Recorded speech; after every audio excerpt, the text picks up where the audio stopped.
It's the opinion on temporary injunctive relief, Elkhorn Baptist Church et al. Versus Catherine Brown, Governor of the State of Oregon, case 20 CV 17482. Mr. Hackey, Abrams, Ms. Feedy Walters, or Mr. Mannix.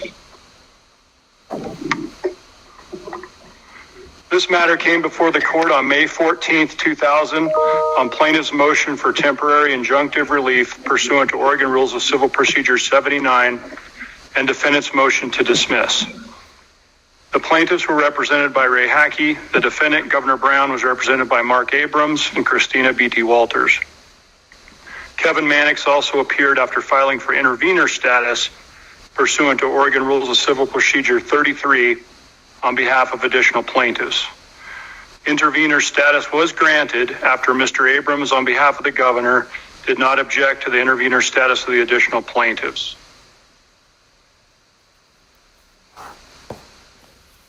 On March 8, 2020, in response to the COVID-19 pandemic, Governor Brown declared a state of emergency pursuant to ORS 401-165. She implemented Executive Order 2003. Governor Brown implemented Executive Orders 2003 through 2025 between March 8th and May 14th, 2020. The governor has multiple tools, as described by counsel for the governor, at her disposal in implementing emergency orders for the state of Oregon. These include ORS 401-165, Declaration of State of Emergency, ORS 433.441, which include ORS 433.441 through 433.452, Proclamation of Public Health Emergency, and Article 10A of the Oregon Constitution dealing with catastrophic disasters.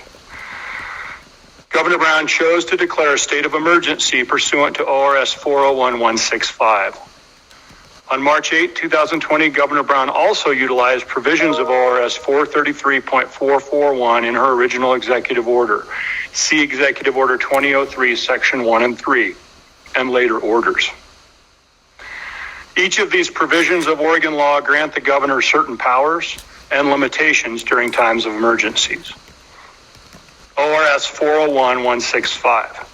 This statute allows the governor to declare a state of emergency within geographical regions of the state or throughout the whole state. It also gives her complete authority over all executive agencies of the state government and full constitutional police powers. It authorizes her to direct agencies in the state government through this provision. Other aspects of the statute provide the governor with control over emergency operations, the power to close roads and highways, and otherwise manage emergency response. This statute has no expiration clause other than upon declaration of the governor or legislative assembly. The limitations are only in the statutory scope of authority given to the governor. This statute was passed into law in 1949.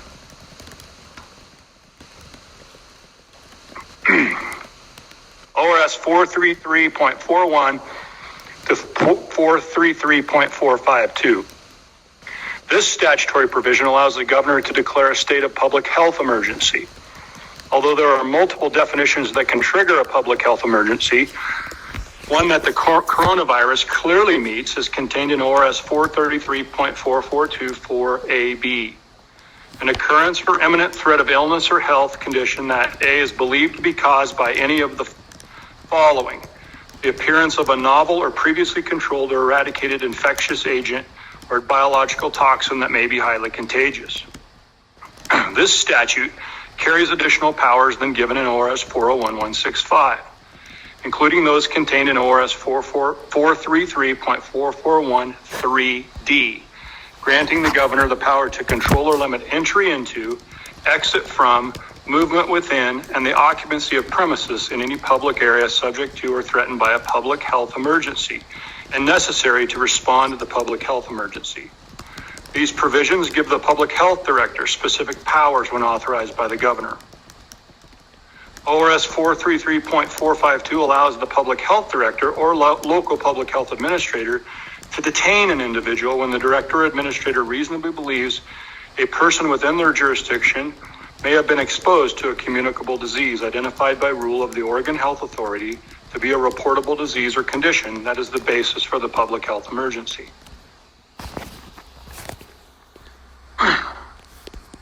This statute provides these additional powers to the governor in a specific public health emergency.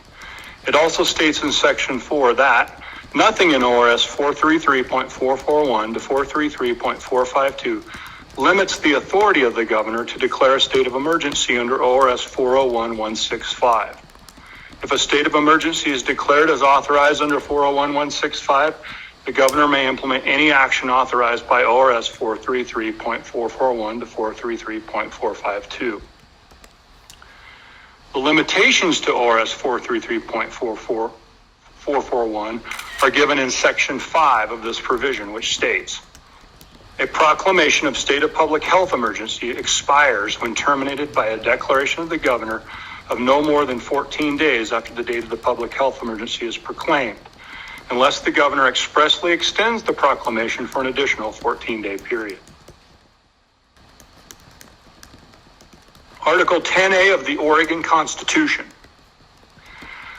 This provision of the Oregon Constitution was added in 2012 after the voters of Oregon passed it through a ballot measure. It gives the governor discretion to invoke the provisions of this article if the governor finds and declares that a catastrophic disaster has occurred. One of the definitions of a catastrophic disaster is a public health emergency. It also defines a catastrophic disaster, including a public health emergency, as a natural human-caused event that A, results in extraordinary levels of death, injury, property damage, or disruption of daily life in the state, and B, severely affects the population, infrastructure, environment, economy, or government functioning in the state. Clearly, the coronavirus pandemic fits this definition. This provision of our Constitution gives the governor the option and the authority to convene the legislature and allows for certain procedural voting changes in light of the catastrophic event. These include sections allowing the legislature to convene in a place other than the Capitol, voting procedures for 2/3 of the legislature who constitute a quorum, and allowing the attendance through electronic means. Section 6 of Article 10A limits the time frame allowed for the governor to exercise extraordinary powers in the case of a catastrophic disaster. Section 6 provided that the actions taken by the governor once invoked shall cease to be operative not later than 30 days following the date the governor invoked the provisions of Sections 1 through 5 of the article, or on a date recommended by the governor and determined by the Legislative Assembly. This constitutional provision does allow an extension when the Legislative Assembly extends the governor's extraordinary powers beyond the 30-day limit upon approval of 3/5 of the members of each house who are able to attend a session described in the article.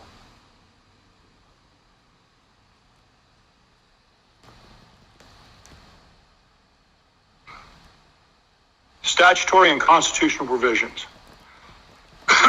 These two statutory provisions in Article 10A of the Oregon Constitution carry with them certain powers for the governor and certain restrictions. The general provisions of ORS 401.165 have allowed governors since 1949 to direct state resources in times of emergencies.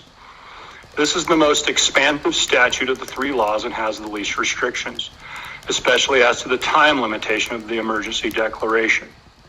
However, the statute does not grant the governor power directly over the movement of citizens and gatherings.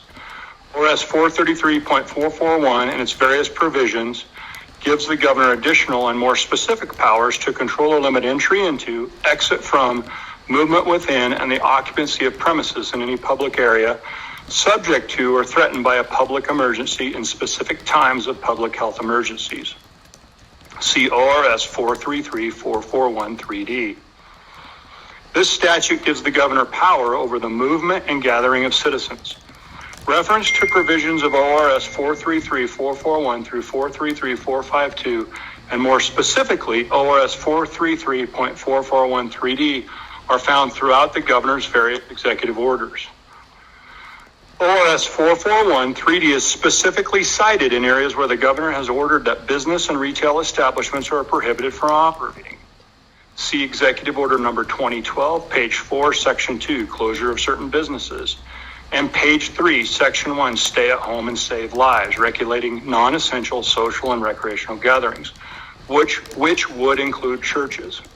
Additionally, ORS 433452 gives the public health director or the local public health administrator the power to detain individuals that the director or administrator reasonably believes may have been exposed to the virus.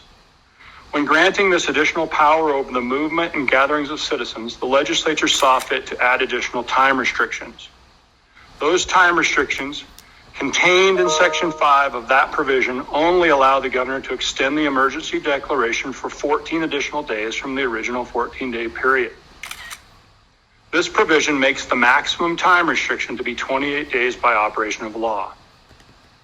The governor, in her original Executive Order 23, set her executive order to 60 days. This is well beyond the maximum 28 days allowed by ORS 433.441. This court finds that when the governor utilized the provisions of ORS 433.441 in her executive order, she triggered all the provisions of ORS 433.441, including the time restrictions in ORS 433.441.5. By doing so, the executive order became null and void beyond the maximum 28-day time period allowed by the statute. Moreover, by not complying with ORS 433.441.5 timelines, the governor's subsequent executive orders 25 through 2025 are also null and void. See Executive Order 2012, extended until terminated by the governor, Executive Order 2024, extended for an additional 60 days, Executive Order 2025, extended until terminated by the governor, of examples of extension beyond the 28 days. The statutes are to be read to work together with more specific statute governing. Where there is a conflict between two statutes, both of which would otherwise have full force and effect, and the provisions of one are particular, special and specific in their directions, and the others are general in their terms, the specific provisions must prevail over the general provisions. And that's Colby versus Larson 208, Oregon 121, 1956. ORS 401.165 and ORS 433.441 are in conflict over the length of time the governor's orders last. ORS 433.441, enacted in 2007, is the more specific statute and relates directly to public health emergencies. It is the more specific statute pertaining to the restriction of citizens in the governor's executive orders, and also carries restrictions in time that the legislature saw fit to impose. Once the governor began utilizing the specific provisions of ORS 433.441 3D in Executive Order 2012, the rights of citizens to assemble and operate their businesses became significantly curtailed, thereby ensuring the need for further justification and the statutory limitations in time which create a check on this additional power of the governor. Although ORS 433.4414 indicates that nothing in ORS 433.441 to 433.452 limits the authority of the governor to declare a state of emergency under ORS 401.165, it also does not suspend the timeline limitations in Section 5. This court finds that the governor was not required to invoke the provisions of Article 110A of the Oregon Constitution. Article 10A clearly states that the governor has discretion to implement the constitutional provisions because the governor may invoke the provisions of this article. See Article 10A, Section 1.3. However, because the governor implemented statutory provisions, she is bound by them. Thus, once the maximum 28-day time provisions of ORS 433.4415 expired, the governor's executive order and all other orders were rendered null and void. Standard of review for preliminary injunction. In order to obtain a preliminary injunction, the plaintiffs must demonstrate that 1, they are likely to succeed on the merits, 2, that they are likely to suffer irreparable harm in the absence of a preliminary injunction, 3, that the balance of equities tips in their favor, and 4, that an injunction is in the public interest, and that's in Winter versus National Resource Defense Council 555 U.S. 7, page 20,008. Success on the merits. The plaintiffs have demonstrated that the governor was beyond her statutory authority in ORS 433.441 when she exceeded the ORS 433.4415 timelines required pursuant to a public health proclamation. This court finds that once the provisions of ORS 433-441 were triggered, especially including the provisions of Section 3D relating to the governor's powers to restrict the movement of citizens, the time limitations of Section 5 are required. Based on these provisions, this court finds the plaintiff's likelihood of success on the merits is high. Irreparable harm. The United States Supreme Court has recognized the loss of freedoms for even minimal periods of time unquestionably constitute irreparable injury. Elrod versus Burns, 427 U.S. 347, 1976. Plaintiffs have alleged that without the preliminary injunction, their freedom of religion will be infringed because they will be prevented from gathering for worship at their churches, including this next Sunday and thereafter. Moreover, many intervener plaintiffs have provided affidavits indicating that with the current restrictions in the governor's orders, they are unable to maintain their businesses and provide for their families. This court finds that the plaintiffs have made a sufficient showing of irreparable harm. Balance of equities tips in their favor. Plaintiffs have shown they will be harmed by a deprivation of their constitutional right to freely exercise their religion. Other plaintiffs have also shown great economic harm to their business and their ability to seek a livelihood. Indeed, criminal penalties can be imposed if they violate current restrictions that are in place. This court understands that the current pandemic creates an unprecedented crisis in our state as well as in this country. The governor has enormous responsibility to protect the lives of the citizens of our state, balanced against the citizens' constitutional rights to freedom of religion, which includes how he or she chooses to worship. The governor's orders are not required for public safety when plaintiffs can continue to utilize social distancing and safety protocols at larger gatherings involving spiritual worship, just as grocery stores and businesses deemed essential by the governor have been authorized to do. This court finds that based on these factors, the balance of equities tips in favor of plaintiffs. Injunction is in the public interest. The public interest is furthered by allowing people to fully exercise their right to worship and conduct their business. Additionally, the utilization of social distancing protocols without additional restrictions is in the public interest to restore individual liberties and the ability to restore economic viability in our communities. Based on this opinion, plaintiff's motion for preliminary injunctive relief is granted. Defendant's motion to dismiss is denied, and this court is not awarding attorney fees. I have prepared an order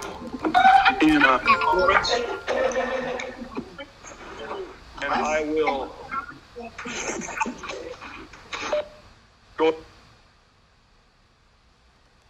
to Odyssey as well as my opinion here shortly. And it is an order granting preliminary injunctive relief and denying motion to dismiss. It has the caption for Elkhorn Baptist et al. As well as the interveners versus Catherine Brown, Governor of the State of Oregon. It reads, this matter came before the court on May 14, 2020 on plaintiff's motion for preliminary injunctive relief and defendant's motion to dismiss. The court grants the motion for preliminary injunctive relief. The motion to dismiss is denied.